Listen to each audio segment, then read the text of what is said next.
नम्रतेने तेवढ्याच प्रेमाने आणि शांतपणे साथ दिली. मला वाटतं विठ्ठलाचं तत्व असेल, जे काही असेल ते ह्याच रूपामध्ये आपल्यासमोर साकारत होतं आणि तितक्याच तन्मयतेने तो आला, त्याने पाहिलं आणि त्याने जिंकलं. असं सुंदरसं गाणं सादर करून तो शांतपणे जाऊन खुर्चीत बसला. Very good. आता पुन्हा काम कंटिन्यू आपलं ना.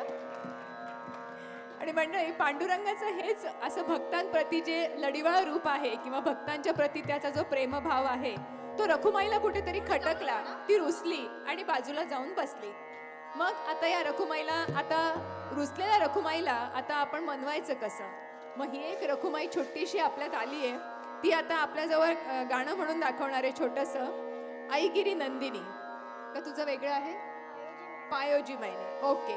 आरोही आता आपल्या समोर सादर करते आहे पायोजी मैने राम रतन धन पायो. एका सुंदर गोड आवाजामध्ये हे सुंदरसं भजन ऐकूया. आरोहीचं भजन.